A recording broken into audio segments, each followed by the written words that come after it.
Coming face to face with a wild animal is a nightmare come to life. Unpredictable, fiercely territorial, and incredibly powerful. Even zoo-born animals still have their primal killer instinct. Brace yourself as we dive into some of the most terrifying zoo animal attacks ever caught on camera. Hit like and subscribe. This is Fierce. Number 1. The San Francisco Zoo Siberian Tiger. Our first terrifying encounter took place in San Francisco. A group of 3 friends had been enjoying a few drinks when they decided to visit San Francisco Zoo. Brothers Paul and Kulbir Dhaliwal, aged 19 and 23, and their 17-year-old friend Carlos Souza Jr. made their way to the tiger enclosure. Inside the popular attraction were 3 Sumatran and 3 Siberian tigers. One of the Siberian tigers was a large female named Tatiana. She looked majestic and docile, but the 300-pound tiger was anything but docile. Despite being born in captivity, she still had killer instincts, as the friends were about to find out. Intoxicated by a mix of marijuana and alcohol, the friends clambered onto the metal railings surrounding the tiger enclosure. Below, the tigers watched them with wary eyes. One misstep, one wrong move, and they would plunge straight into the moat below. They stood on the railings, shouting at the tigers. They were invincible. They could take on a fully grown tiger, no problem. Or so they thought. After tossing a few sticks into the enclosure, they climbed down from the 3-foot railings and turned to leave. The tigers had ignored their taunts, showing no reaction. With the zoo nearing closing time, it was time to head home. But just then, they heard something in the bushes to their right. Something big was approaching them. They all gasped when Tatiana leapt out from the undergrowth. Carlos was knocked to the ground. The tiger swiped at the brothers, delivering devastating blows to their heads and faces.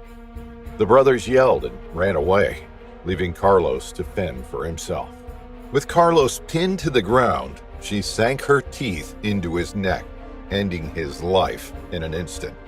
Tatiana had struck with a mix of anxiety and raw instinct.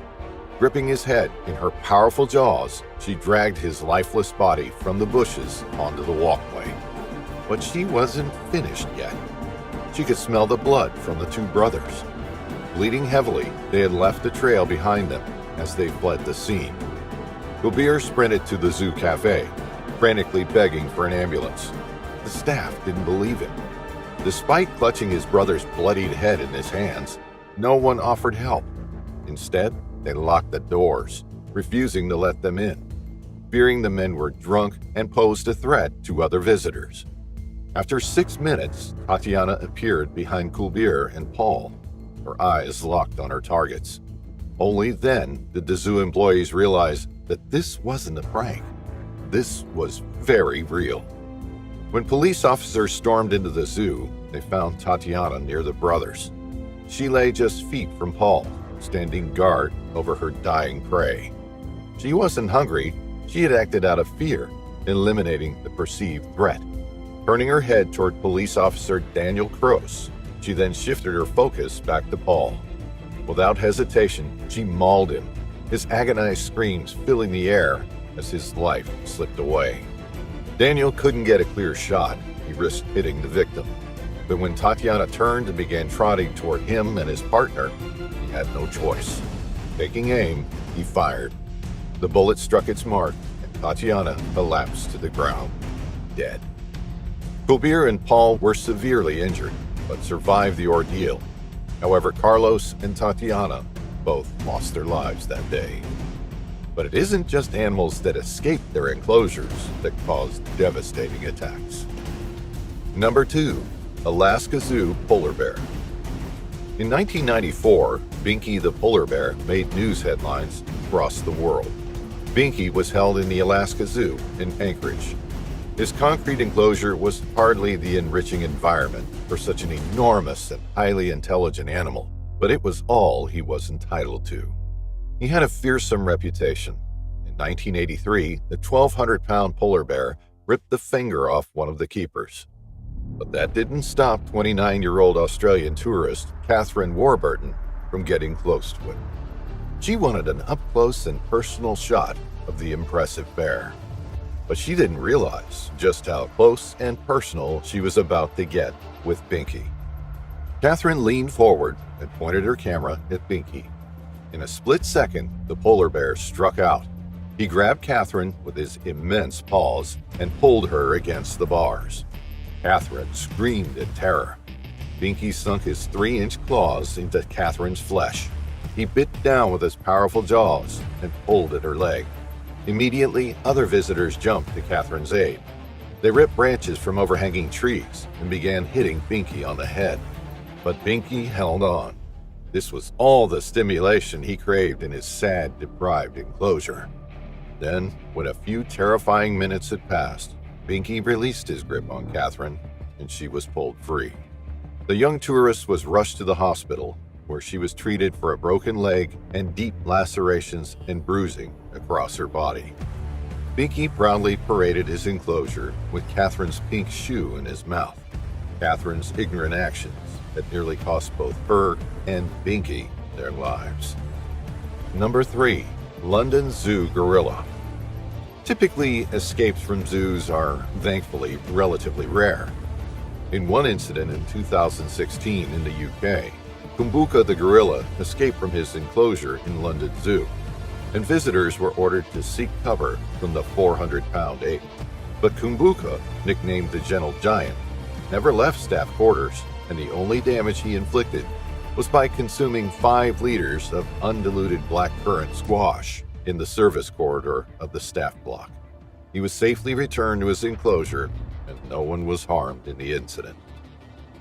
Unfortunately, it isn't always happy endings, though, when it comes to people stupidly or accidentally falling into animal enclosures. Cincinnati Zoo Gorilla. In 2016, a male gorilla named Harambe made news headlines across the world, and countless memes have spread about the incident since. Harambe was a 17-year-old male western lowland gorilla, a critically endangered subspecies. He was born at the Gladys Porter Zoo in Texas before being transferred to Cincinnati Zoo. But on May 28, 2016, tragedy struck. It was something that shocked conservationists, parents, and zoo visitors alike, and something that won't be forgotten by those who witnessed the terrible events. A 3-year-old boy was visiting the zoo with his parents that day.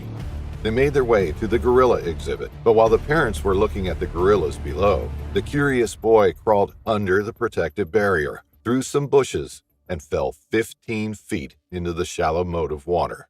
Hearing the splash, Harambe, the silverback, rushed into the water. There were loud gasps from the crowd. Everybody's hearts were in their mouths as they anticipated what would happen next. Harambe looked up at the audience. Then he grabbed the little boy by his foot and pulled him through the water. The little boy was completely dwarfed by the incredible muscular specimen of Harambe. The gorilla could have snapped the boy in half with one swipe of his fist. But he didn't. There was something odd about Harambe's behavior. He wasn't asserting his dominance over the boy. It looked to some that he was being protective of him. The boy whimpered and cried. He sat in the water, looking up at the gorilla that towered over him. His mother shouted at him to remain calm. It was all she could do before officers and zoo staff arrived. If the boy tried to run then, there was no knowing what Harambe would do. Zoo staff gave the signal for the gorillas to retreat to their indoor quarters, but Harambe ignored the order. Upon arriving at the scene, emergency officers received the order to take down Harambe, as the situation was too unpredictable for any other option. A single bullet pierced the great silverback's skull, and he was gone. The boy received treatment for only minor injuries, but his mother received massive backlash online for her role in the great ape's untimely and unnecessary demise. Although the boy mistakenly fell into the Cincinnati Zoo's gorilla enclosure, other people deliberately break into zoo exhibits, like this next example. Number 4. Burned Bear Pit Brown Bear. The Bern Bear Pit was a bear enclosure in Bern, Switzerland. It was home to Finn and companion Bjork, two European brown bears. Finn was a specimen. He was 4 years old and weighed 280 pounds. Visitors enjoyed watching him lumbering through his enclosure, pulling at branches, paddling in the water, or sunning himself on the small hill. But in November 2009, Finn was in for a shock, as were the visitors to the bear exhibit that day. One visitor decided that he would like to have a picnic with the bears. Some reports say the 25-year-old was mentally handicapped. He climbed onto the perimeter wall and dropped down into the pit 13 feet below. Immediately, Finn rushed over to the intruder. But rather than sit down and enjoy the man's picnic, the bear had other ideas. The bear seized the man in its powerful jaws and flung him around like a rag doll. Helpless against the beast, there was nothing he could do. No amount of struggling, kicking, or punching could stop Finn now. He was in full attack mode. Soon, emergency services arrived and fired rubber bullets at the bear, but Finn didn't even flinch. He continued his relentless attack. The officers didn't have a choice. There was no time to tranquilize the bear. This could only enrage him further, and it would take time for the medicine to take effect. Time the man didn't have. There was only one option: shoot the bear. They fired a single bullet right into the chest of the animal. He stumbled and fell backwards before lolloping off into the undergrowth. The man was rushed straight to the hospital, where he made a full recovery. But Finn was left in critical condition. Stupidity, accidents, and structurally inadequate enclosures mean encounters with zoo animals occasionally happen. They have devastating consequences. Tragically, nearly always cost the animal its life.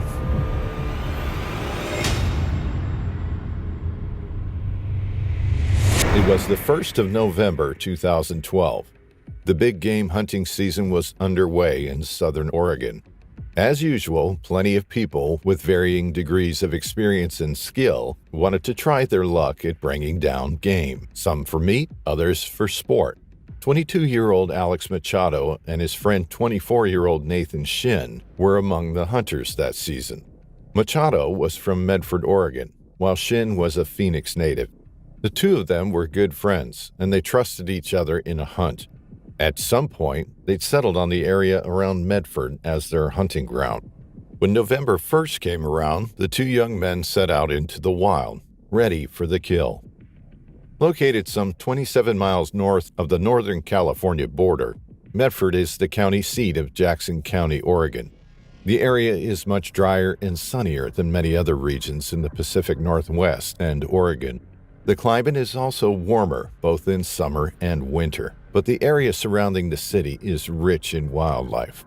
There are many species native to Oregon, from delicate butterflies to flying squirrels, from turtles to cranes. But there's also plenty to do for someone who relishes in hunting. There's deer and elk. Those who really mean big by big game can acquire tags for hunting cougars or black bears. When they set out for their hunting trip back on November 1st, 2012, both Machado and Shin had tags that allowed them to shoot black bears legally. Still, black bears weren't their intended target. The men primarily wanted to hunt deer. Sometime during their trip, the two men arrived near Elk Creek Road in Trail. Trail is an unincorporated area in Jackson County, located around the mouth of the Trail Creek at the Rogue River. Elk Creek Road is a 10-mile trail, generally considered an easy route by hikers. The trail is popular for several outdoor activities, such as hiking, mountain biking, and running, but this doesn't mean the area is free from danger, as in wildlife activity. It was near Elk Creek Road that Alex Machado and Nathan Shin came upon not a deer, but a black bear. Black bears are the most common bears found in the forests of North America. Though they're smaller than grizzlies and generally regarded as less dangerous, black bears can do as much damage to a human. They have curved claws and snapping jaws for a reason, and out there in the middle of nature, it's their territory, not ours. Black bear encounters can result in injury or death. with reports of attacks surfacing every year. The best defense against black bears is to avoid them, the way they generally avoid people, but completely avoiding an animal in its natural habitat is not always possible. That's why you should always be prepared for an unwanted encounter when you're out and about in the proverbial middle of nowhere. 22-year-old Alex Machado and 24-year-old Nathan Shin were, in fact, very well prepared for any kind of encounter. Both of them were armed. And while the men were out there, especially for deer hunting, they couldn't say no to this opportunity. Machado shot at the bear, hitting it in the abdomen. The injury seemed fatal, and if the bear was still moving, that was because the animal was stubborn. But soon enough, the hunters knew the animal would be dead. Still, the animal kept moving slowly, trying to get away from the two men and hide further into the forest. Machado and Shin followed it patiently. Time wasn't an issue. After walking for about a mile, the animal reached a meadow and then suddenly collapsed to the ground. It was lying on its side, and it was dead, or at least that's what Machado and Shin believed. Needless to say, they were wrong and blinded by their excitement. Believing the animal was truly dead, Alex Machado let go of his rifle. He and Nathan Shin approached the bear, perhaps with a spring in their step. Anyway, at this point, both men were certain the animal was no longer a danger. Machado led the way toward the still body of the animal. But as the 22-year-old hunter got near the black bear, he had the fright of a lifetime. In fact, Machado probably thought there would be no lifetime left for him at all. The bear, which was very much alive, lunged at Machado. The animal was angry, and who wouldn't be, gravely injured as it was. Desperate to protect himself and realizing his rifle wasn't on him, Machado jumped behind a tree. Luckily, Machado thought, he still had his hunting knives. Perhaps those would be enough to fend off the bear and prevail in this nightmarish situation. As you can probably imagine, the knives weren't enough to deter the animal. Machado desperately swiped the blades at the bear, but the enraged animal simply knocked them aside. The situation was becoming increasingly bleak, at least from Machado's perspective. The bear thought perhaps it was simply getting its revenge. Nathan Shin, Machado's friend, couldn't simply wait around for the bear to finish off his friend. The 24-year-old hunter from Phoenix fired a warning shot in the air, but the animal couldn't care less. Instead of running away, the black bear bit down hard on Machado's arm. It was at that moment that Machado started screaming in terror. Bear latched on his arm and all. Thrashing and screaming, Alex Machado managed to release his arm from the bear's mouth, but he wasn't fast enough to get away. In an instant, the bear sank its teeth inside Machado's upper thigh. Trying to get away from an angry bear doesn't give a person much opportunity to take in the surroundings. In a flash, Machado and the bear tumbled down a 50-foot embankment. When they finally hit the ground, the whole thing couldn't have been worse for Machado. The bear landed across his chest, still enraged, still ready to kill. But Machado had a secret asset. He's been a wrestler in high school, and he still had some of those skills. Instinctively, the man wrapped his arms around the bear's neck, putting it in a headlock. He started squeezing as hard as he could, while also screaming for his friend Nathan Shin to come and shoot the bear. Shin tried to shoot the animal, but his gun failed to fire. The man didn't let panic overcome him. Instead, he grabbed Machado's previously discarded rifle and fired again. It worked this time. The bear went limp in Machado's arms, finally dead. The men started walking and got separated as Shin tried to get enough reception to call 911. Machado kept walking further uphill, and that's when he came across a sheriff's office lieutenant. The officer took the injured Alex Machado to an area where Mercy Flights, a not-for-profit provider of emergency air and ground medical transport, had staged. Machado was taken to Rouge Regional Hospital. His injuries were non-life-threatening. He had no broken bones, but was in dire need of stitches for the gaping wounds on his right arm, hand, and thigh. Nathan Shin was located an hour later, uninjured. He was brought to safety.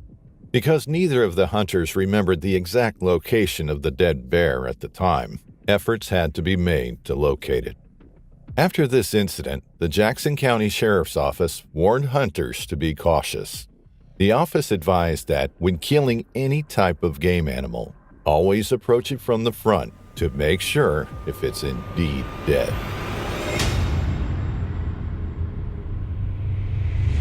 In 2015, Wes Mathewson, a safari lodge owner and passionate conservationist, made a life-changing decision.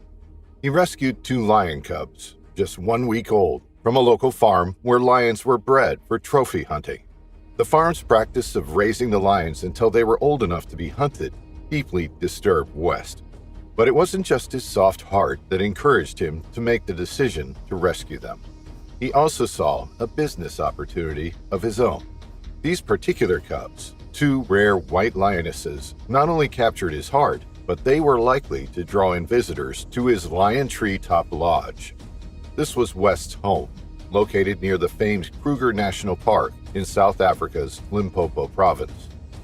He had both the time and space to raise the cubs, and he became like a father to them, naming them Demi and Tanner. Although it helped them to grow and develop, it would never replace the social interactions wild lions would learn from their natural pride, but it was the best Wes could offer them. As time passed, Wes introduced them to his guests, and they quickly became an attraction at the lodge. He used the lionesses to educate people about conservation and the importance of this iconic species within the ecosystem. By the time they were 3 years old, the lionesses had matured into full-grown adults. Wes, affectionately known as Uncle Wes by his friends, continued to treat them like family, even embracing them in tight hugs. The lionesses, in turn, often included him in their play. Although the lionesses hadn't shown aggression towards him, their growing strength and natural instincts were undeniable. Despite being raised in a controlled environment, they still retained the wild instincts to hunt. They had the potential to be very dangerous, and it was only a matter of time before something went horribly, horribly wrong. In 2017, when the lionesses were 2 years old, they managed to escape from the property. On the other side of the fence, they had spotted 2 men, Quebec-Hulu Justice and his colleague. The 2 friends were out innocently collecting wood. They didn't know that disaster was about to strike. As they bent down, picking up dead wood from the long grass, Demi and Tanner locked their eyes on them. Something switched inside them. Their killer instincts kicked in, and they saw these 2 men as potential prey. In an instant, one of the lionesses sprinted forward and leapt on top of Justice. He let out a startled cry as he was thrown to the ground and pinned there by the white lioness.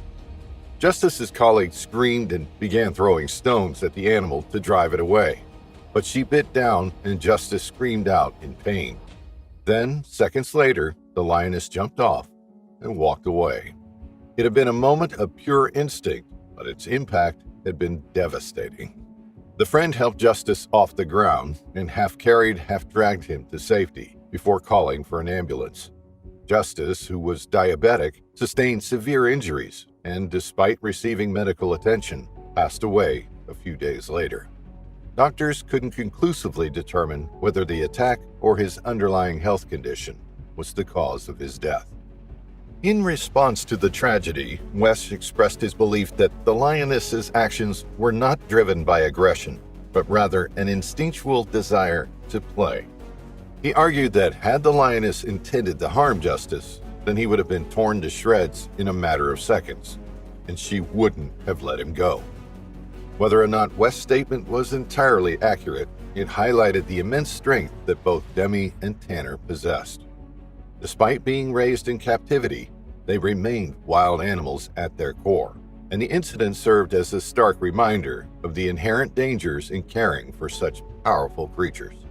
Wes understood his responsibility to the public, but he also knew that no matter how much he cared for them, the lionesses could never be fully tamed. Despite realizing this, Wes continued to treat the lionesses like part of the family. The warning signs were there, but he was too in love with them to distance himself. Just 3 years later, history was about to repeat itself.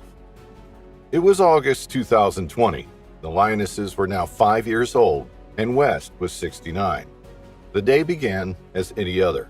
West took the lionesses on their daily stroll around his land, while his wife Gil followed behind in their car. This was West's happy place, surrounded by the familiar sounds of the African bush, with his beloved lions. Out amongst nature was heaven for him. But as the lionesses stretched their legs, they began to become boisterous. West watched as they began play fighting. Over the past couple of years, their daily scraps had become more and more powerful. They continually tested each other's strength and grappling abilities. They were no longer the fluffy balls of fur they had been when West first laid eyes on them.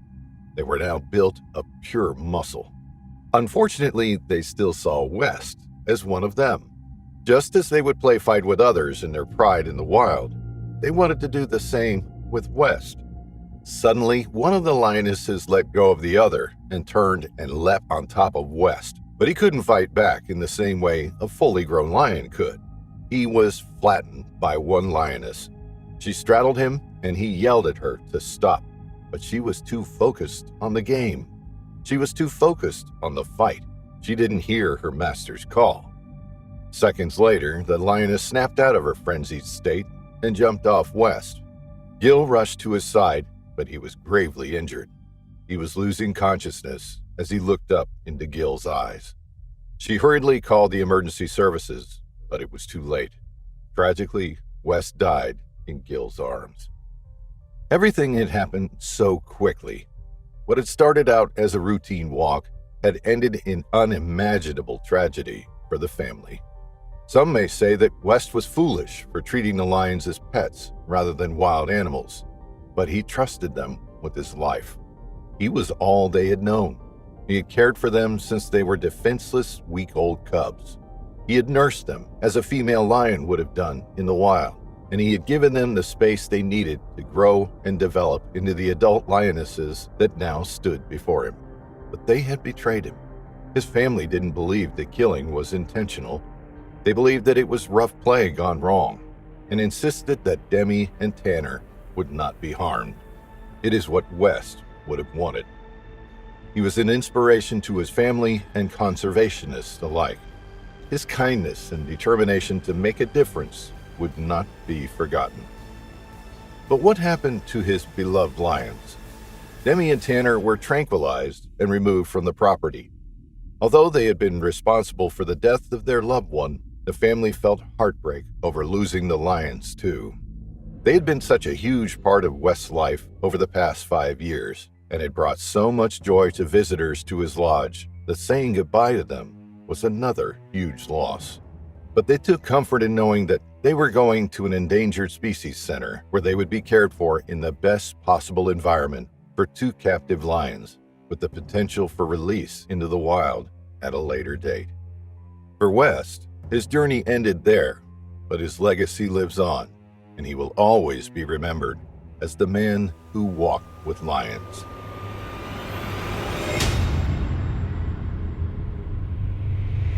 The 21-year-old Talon Brooks and his 18-year-old brother Wyatt shared an inseparable bond. They both shared a love for the great outdoors, regularly hunting and fishing together. They were lucky enough to grow up in the beautiful El Dorado County, located in the Sierra Nevada region of California. Talon worked with his father, painting houses and cutting firewood.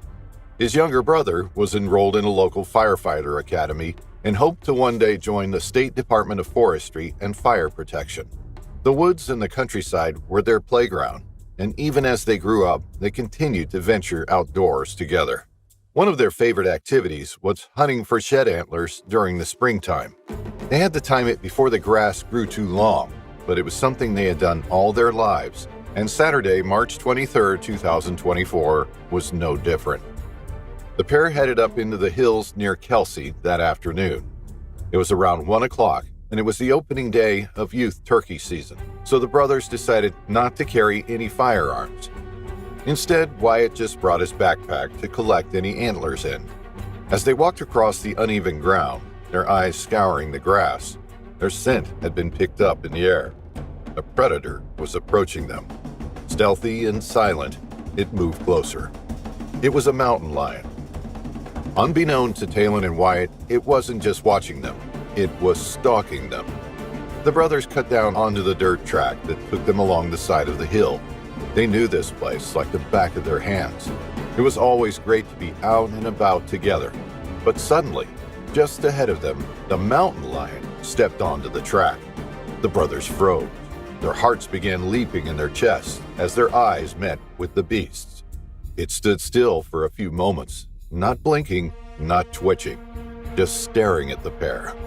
Then it began walking toward them. Alarm bells began ringing, and Talon and Wyatt did exactly what they were supposed to do. They raised their hands up above their heads, trying to look as big as possible. They began shouting loudly to scare the big cat away. But it didn't work. The cougar was undeterred. It kept coming. The boys were out of options. Then Wyatt shrugged his backpack off his shoulders and threw it at the mountain lion. But this seemed to have the opposite effect. Instead of retreating and scampering away, the mountain lion charged at the brothers and launched a full-scale attack. It leapt onto Wyatt and he crumpled to the ground. Mountain lions are the fourth largest cats in the world, with the largest specimen standing 90 centimeters, 35 inches tall at the shoulder, and weighing up to 72 kilograms, 159 pounds. The mountain lion pinned Wyatt against the cold, hard ground. He could barely move under its weight, but he was a fighter. As the cat bit down on his face and neck, he thrashed about, kicking and punching it with all his might. He could feel his skin ripping and tearing around his face as the canines tore into him. But his big brother wasn't far away. He brought his fist down upon the back of the mountain lion, beating it with all his force. Then he jumped onto its back, trying desperately to stop the attack on his little brother. It seemed that the animal would never stop. Nothing was scaring it away. Nothing was going to bring it down.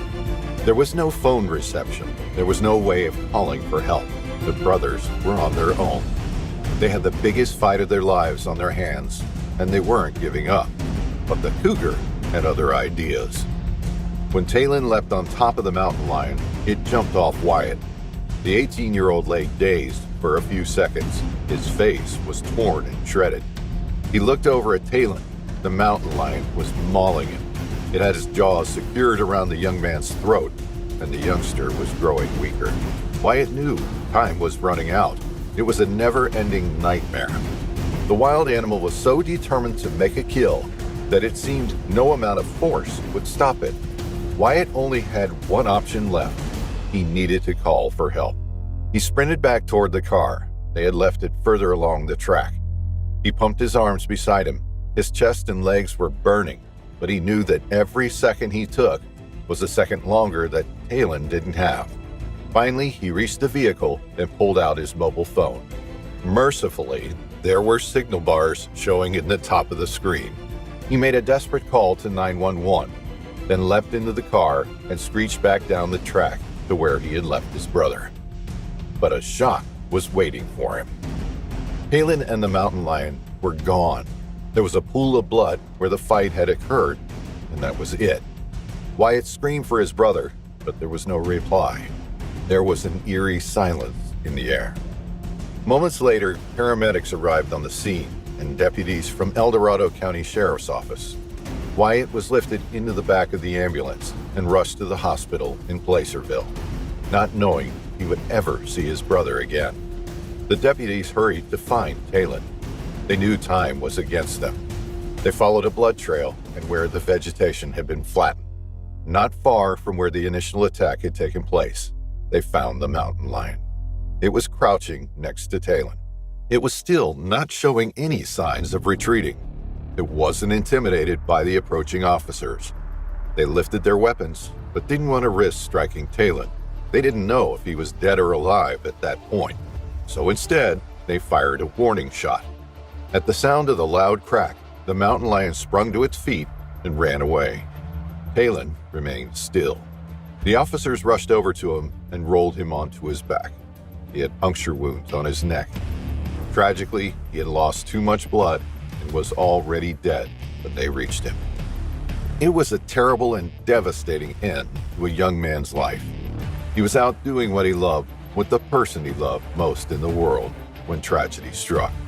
His family were torn apart by the news. It was the most horrendous end imaginable for Talon, but they were thankful that Wyatt had survived. The two of them fought for each other, and ultimately Talon saved his little brother's life, something the family will be eternally grateful for. In the hospital, Wyatt underwent extensive reconstructive surgery for his face and neck and went on to make a full physical recovery.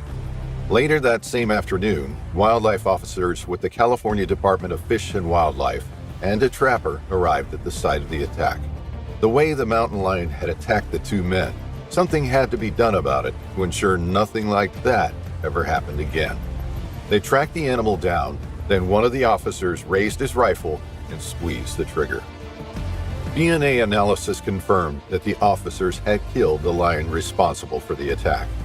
It was a very rare incident, and despite some 3,200 to 4,500 mountain lions living in California, this was only the fourth fatal mountain lion attack to have occurred in the state since records began in 1986.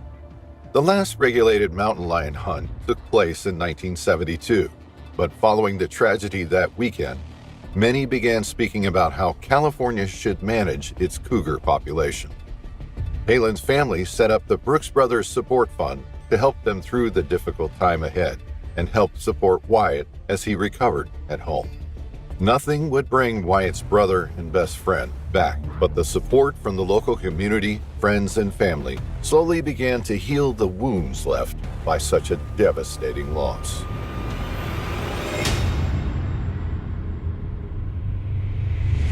Renowned as scavengers, spotted hyenas are far more dangerous than that. They are exceptional hunters, with a higher success rate than their competitors, the lions, and bone-cracking jaws that rival most in the animal kingdom.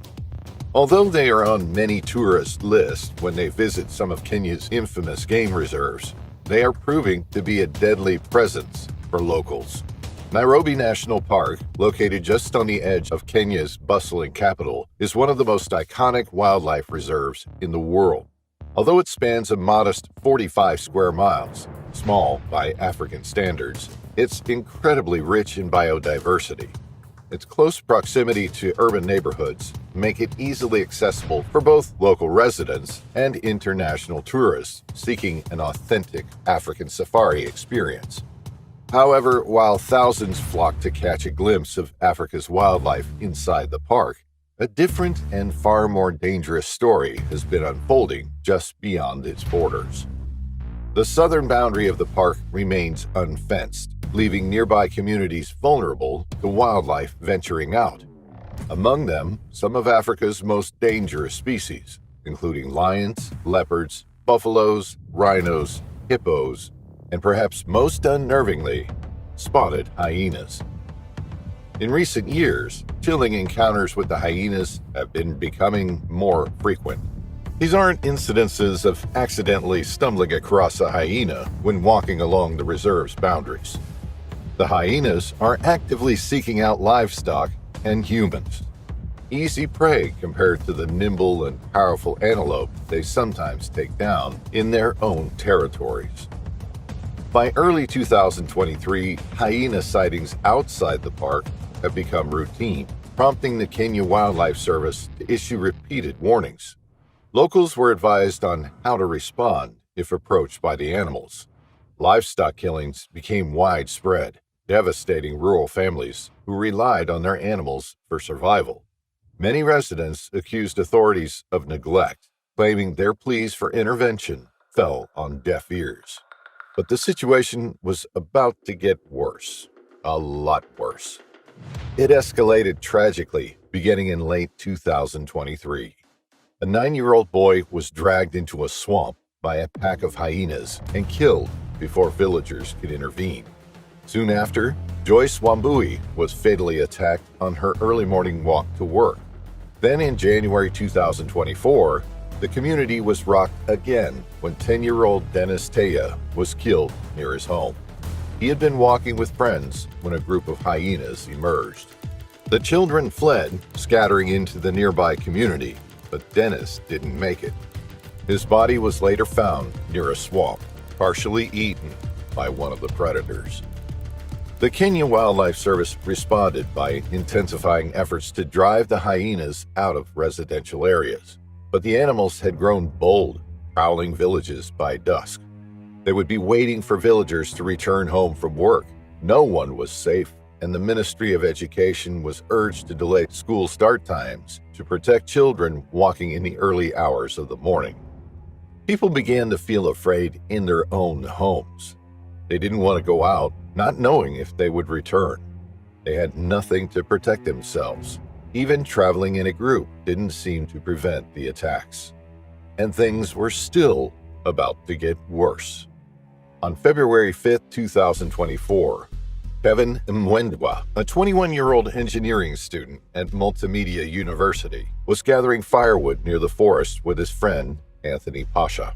There was still daylight left as they scoured the ground for dead wood and chopped their way through the brush. In the distance, they could hear the sounds of the city, the car horns and the drone from the heavy traffic. Not far from them was the border of Nairobi National Park and an unseen threat. It was a spotted hyena, and it was on the hunt. Kevin and Anthony didn't realize the danger they were in. Their eyes locked, the menacing jet-black eyes staring into their own. Then, a split second later, came the attack. The hyena launched itself at the two men. Suddenly, there was a snap, and Kevin stumbled backwards. The hyena had severed his thumb in an instant, and Kevin let out a cry as he watched the blood pour down his hand and onto the dry, dusty ground. But the terrifying ordeal wasn't over yet. The hyena had come for a meal, and Kevin's severed thumb wasn't going to satiate its appetite. Instead, it turned away from Kevin and launched itself at Anthony. His cries were overheard by his brother, but when he arrived at the scene, he found Kevin wounded and crying into the woodland for Anthony, but Anthony was nowhere to be seen. His shouts had ceased, and all was quiet in the woodland. Anthony's brother began searching among the trees, but darkness was setting in. He couldn't see properly. He raced back home and alerted authorities. It was clear that nothing could be done until first light. The wait for dawn was an anxious one. Anthony's family's minds raced with all the possibilities of what they might find when the search resumed. They joined the search team in the morning, and they soon picked up a blood trail. The undergrowth had been flattened through the trees. It was clear that Anthony's body had been dragged for some distance.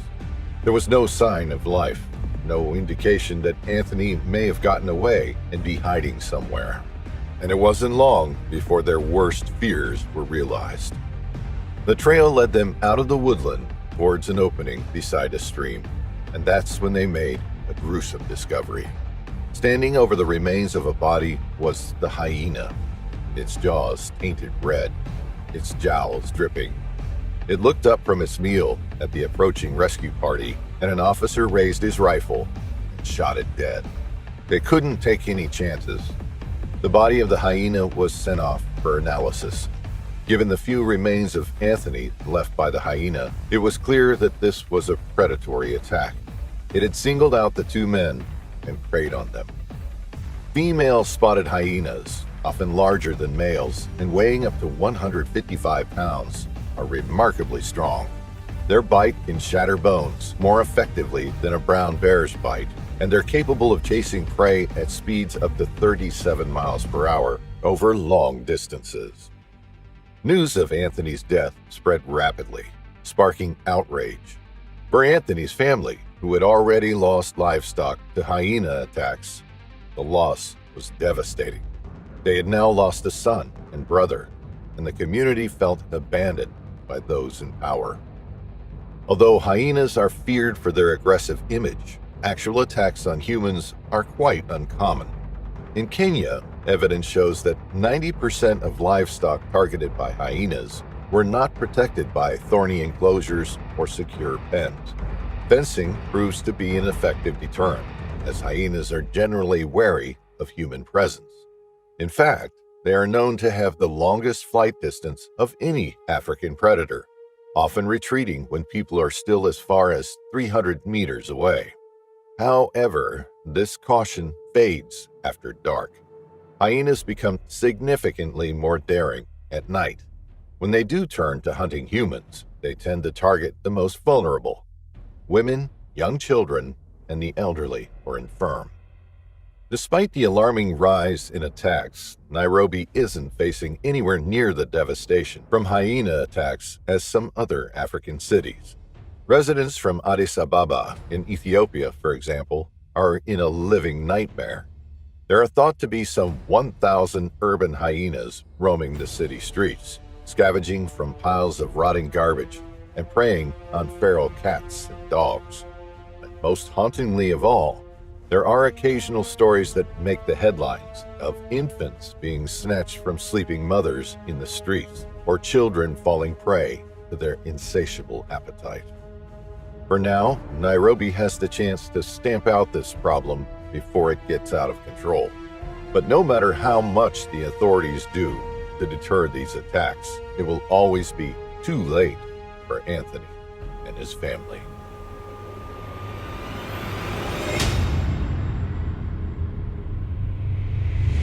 April 28, 2018. Mike Hodge was leading a group of tourists through his big cat sanctuary, the Marikelle Predator Center. Hodge was driving the Lion Mobile through the park, the way the 72-year-old man had done it hundreds of times before. He loved animals, especially lions and other felines, and he loved sharing his knowledge with others. The day went smoothly, with the park's big attraction just around the proverbial corner. As the tour was drawing to its end, Hodge knew what was coming next was the ultimate highlight of this guided adventure. The tourists, he knew, were in for a treat. With South Africa now somewhat notorious for its lion hunts, the Marikelle Predator Center was a refreshing change of pace for people who wanted to be closer to the animals without killing them for sport. The Marikelle Predator Center was Mike Hodge's baby, his life's work, and one of his biggest dreams. Hodge had once been a mere trader in his homeland of England, his wife a hairdresser and shop owner. But the couple wanted more, so in 1999, Mike and Chrissy Hodge and their 2 children moved to South Africa. They had only one goal in mind: make a business of Hodge's dream of living among lions. In 2003, the couple started a lion conservation project on a farm some 18 miles outside Thabazimbi, an iron mining town in the Limpopo province. 7 years later, in 2010, the Hodges established the Marikelle Predator Center. No hunting was allowed in the park. Instead, it was a place where tourists could go and encounter wildlife in its natural habitat. The park's mission was simply to provide a fun, safe, and educational wildlife experience in the Thabazimbi area. In 2018, the park had over a dozen big cats, including white lions, cheetahs, and 2 Bengal tigers. Even more, according to the park's website, guests could stay in safari tents and hear the lions roar, hyenas laugh, and jackals calling. But nothing was more attractive to wildlife lovers than the park's Lion Mobile tour.